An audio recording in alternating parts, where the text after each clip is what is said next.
السلام علیکم ورحمۃ اللہ ناظرین، اگر آپ ہمارے چینل پر نئے ہیں تو سبسکرائب اور شیئر ضرور کیجیے، لائک بھی ضرور کیجیے۔ السلام علیکم ورحمۃ اللہ وبرکاتہ۔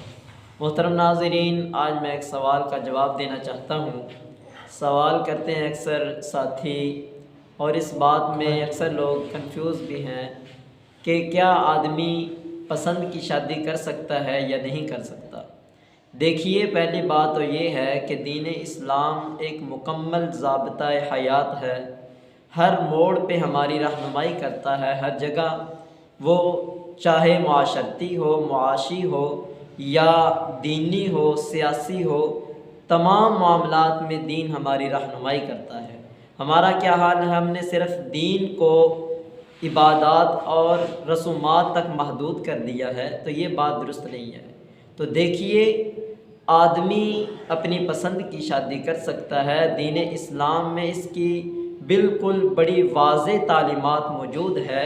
صحیح البخاری میں امام بخاری رحمہ اللہ احادیث لے کر آئے ہیں، باقاعدہ باب باندھا ہے اس بات پر۔ اور دیکھیں، آج کل یہ والدین کی زیادہ غلطی ہے۔ والدین اپنی آڑ میں آ کر اولاد کو ایسی پریشانیوں میں مبتلا کر دیتے ہیں کہ جن کی بنا پر پھر وہ رشتے جو ہیں وہ قائم نہیں رہتے۔ والدین اپنی جو ہے مرضی کرتے ہیں، وہ کہتے ہیں کہ میں نے بیٹا تیرا ادھر ہی بیاہ کرنا ہے، یا بیٹی ہے اس کا اپنی مرضی سے نکاح کر دیا، بعد میں وہ 1 سال رہے، 2 سال رہے، پھر کیا ہوتا ہے؟ یا لڑکی بھاگ جاتی ہے۔ کئی ایسے کیس میں نے دیکھے ہیں۔ ایک عورت تھی، اس کا نکاح ہوا تھا، شادی ہو گئی، لیکن وہ کسی اور آدمی کو پسند کرتی تھی۔ وہ کیا ہوا؟ وہ آدمی آیا، اس کو بھگا کر لے گیا۔ تو ایسے کئی کیس آئے ہیں۔ تو جب ہم دین اسلام کی تعلیمات پر عمل کریں گے تو یہ معاملات یہ جو ہیں بالکل نہیں آئیں گے۔ تو دیکھیے، نبی اکرم صلی اللہ علیہ وسلم کی حدیث ہے، امام بخاری رحمہ اللہ، آپ کو معلوم ہے کہ قرآن کریم کے بعد سب سے اتھینٹک اور صحیح ترین کتاب صحیح البخاری کی کتاب ہے۔ اصح الکتب بعد کتاب اللہ، قرآن کریم کے بعد صحیح ترین کتاب صحیح البخاری ہے۔ اور امام بخاری رحمہ اللہ اپنی صحیح میں سب سے پہلے تو یہ باب باندھتے ہیں۔ انہوں نے باب باندھا کہ لا ينکح الاب وغیرہ البکر والثیب الا برضاها، کہ اب دیکھو، کیونکہ عورت جو ہے اس کی شرط ہے کہ وہ ولی کے بغیر نکاح نہیں کر سکتی، لیکن ولی کے لیے لازم ہے کہ وہ عورت کی رضا، عورت کی پسند کو جو ہے مد نظر رکھے، اپنی مرضی کو مد نظر رکھتے ہوئے عورت کی، اپنی بیٹی کی شادی نہ کرے، یا جو بھی ولی ہے۔ تو دیکھیے، امام بخاری رحمہ اللہ نے باب باندھا ہے کہ کوئی بھی ولی جو ہے، وہ چاہے باپ ہے یا کوئی اور ولی بن رہا ہے، وہ بکر کہتے ہیں کمواری لڑکی کو، کمواری لڑکی کی بھی شادی نہ کرے، نکاح نہ کرے، اور نہ کوئی مطلقہ جس کو طلاق ہوئی ہے ایسی عورت کی بھی وہ نکاح شادی نہ کرے جب تک اس کی رضا شامل نہ کر رہے۔ اس سے پوچھے، اس کو پوچھ کر یہ تسلیم کر لے وہ کہ کیا عورت کہاں شادی کرنا چاہتی ہے، اس کو پوچھے کہ بیٹا بتاؤ، یا جو ولی ہے اس کو پوچھے۔ وہ خود نہیں، آپ باپ جو ہے خود جو ہے نا وہ شرماتا ہے اس بات سے، تو اپنی بیوی کو کہے جو بیٹی کی ماں ہے، وہ اس سے پوچھے کہ بیٹا بتاؤ تم کہاں شادی کرنا چاہتی ہو، تو وہ اپنی رضا جو ہے وہ بتلا دے گی۔ اب نبی اکرم صلی اللہ علیہ وسلم کی حدیث لے کر آئے ہیں امام بخاری رحمہ اللہ 5136۔ اس میں امام بخاری رحمہ اللہ ابو ہریرہ رضی اللہ تعالی عنہ کے حوالے سے حدیث بیان کرتے ہیں، نبی اکرم صلی اللہ علیہ وسلم نے فرمایا لا تنکح الایم حتی تستأمر، کہ جو ایم ہے، ایم کہتے ہیں ایسی عورت جس کو طلاق ہوئی ہو، تو اس کا بھی نکاح نہ کیا جائے جب تک اس سے مشورہ نہ لے لیا جائے، اس سے پوچھ نہ لیا جائے۔ اور آگے فرمایا ولا تنکح البکر حتی تستأذن، اور بکر کمواری عورت کا بھی نکاح نہ کیا جائے حتیٰ کہ یہاں تک کہ اس سے اجازت نہ لے لی جائے۔ اب دیکھو، اس سے جب اجازت لیں گے، اس کی پسند جو ہے وہ آپ کو بتا دے گی۔ اب جہاں آپ چاہتے ہیں اگر وہاں آپ کر دیں گے اس سے پوچھے بغیر، تو کیا ہوگا؟ وہ بعد میں معاملات خراب ہو جائیں گے۔ تو جہاں اس کی پسند ہے اس سے پوچھیں، یا اولاد خود جو ہے وہ بتا دے، تو والدین کو بھی چاہیے پھر کیا کریں؟ اگر بیٹی ہے جہاں وہ چاہتی ہے نکاح کرنا، یا بیٹا ہے جہاں وہ چاہتا ہے شادی کرنا، وہ اپنے والدین کو بتائیں۔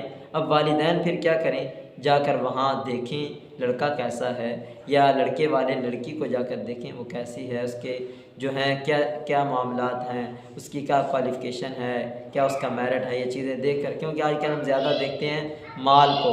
نبی اکرم صلی اللہ علیہ وسلم نے فرمایا تھا نا کہ نکاح عورت سے کیا جاتا ہے لمالہا ولی جمالہا ولی حسبہا ولی دینہا، 4 چیزوں کو ہم مد نظر رکھ کر نکاح کرتے ہیں۔ ایک دیکھتے ہیں کہ مالدار ہے، اور دوسرا دیکھتے ہیں کہ خوبصورت ہے، تیسرا دیکھتے ہیں کہ اس کی جو ہے نا ذات کیسی ہے، کیا وہ ہماری ذات میں ہی ہے، یعنی اگر ہم راجپوت ہیں تو وہ بھی راجپوت ہے، اگر ہم جناب ارائی ہیں تو وہ بھی ارائی ہیں، یہ چیزیں دیکھتے ہیں۔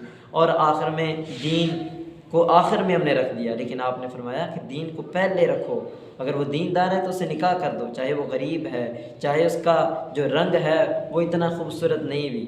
تو بات یہ چل رہی ہے کہ عورت ہے یا مرد ہے وہ اپنی پسند کی شادی کریں، اور والدین کو بھی چاہیے کہ ان کی پسند کو مد نظر رکھیں، اور ان سے مشورہ لینا یا ان کی مشورے کے بغیر اگر ہم نکاح کریں گے تو یہ غلط ہوگا۔ آگے امام بخاری رحمہ اللہ نے پھر اس بات پر باب باندھا ہے کہ اگر کوئی آدمی اپنی بیٹی کا نکاح کر دیتا ہے اس کی رضا کے بغیر، جہاں وہ پسند نہیں کرتی، تو فرمایا فنکاحہ مردود، اس کا نکاح مردود ہو جائے گا، پھر وہ جو ہے اس کو ختم کر دیا جائے گا، وہ ٹھیک نہیں ہوگا۔ اس کے تحت، اس باب کے تحت امام بخاری رحمہ اللہ حدیث لے کر آئے ہیں۔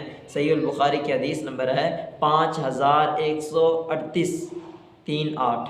تو یہ اس حدیث کے تحت یہ حدیث کی راویہ ہیں خنسہ بنت خزام الانصاریہ، ان کو خنسہ بنت خدام بھی بعض نے کتابوں میں لکھا ہے۔ تو وہ بیان کرتی ہیں کہ ان اباہا زوجہا، کہ اس کے باپ نے، اس کے والد نے اس کی شادی کر دی، وہی ثیب، وہ مطلقہ تھی، اس کو طلاق ہوئی تھی، فکرہ ذلک، تو اس نے اس نکاح کو ناپسند کیا، یعنی جہاں وہ چاہتی تھی وہاں اس کے باپ نے نکاح نہ کیا، اس کی شادی نہ کی، وہ جدھر اس کے باپ نے کی ادھر اس کو پسند نہ تھی، تو وہ فاتت رسول اللہ صلی اللہ علیہ وسلم، تو وہ رسول اللہ صلی اللہ علیہ وسلم کے پاس آئی، اور اس نے آ کر یہ معاملہ پیش کیا، بتلایا کہ ایسے ایسے میرے باپ نے میری وہاں شادی کر دی ہے، میں وہاں شادی نہیں کرنا چاہتی تھی۔ تو رسول اللہ صلی اللہ علیہ وسلم فرد نکاح، اس کے نکاح کو رد کر دیا، مردود قرار دے دیا، ختم کر دیا۔ تو یہ دیکھیے، یہ دین اسلام ہمیں واضح تعلیم دیتا ہے، ہمیں چاہیے کہ ہم دین اسلام کی تعلیمات پر عمل کریں۔ تو ایسا نہ کریں کہ لڑکیاں بھگا کر لے جائیں یا اپنی جو من مرضی کریں، بلکہ صحیح طریقہ اگر ہم اپنائیں گے تو اس میں ہم بالکل دین اسلام پر عمل بھی کر لیں گے اور گناہوں سے بھی بچ جائیں گے۔ اور اس میں سب سے مین جو رول ہے وہ والدین کا، کہ والدین اولاد کی پسند کو مد نظر رکھیں، اپنی جو ہے انا یا اپنی پسند اس کو مد نظر نہ رکھیں۔ السلام علیکم ورحمۃ اللہ وبرکاتہ۔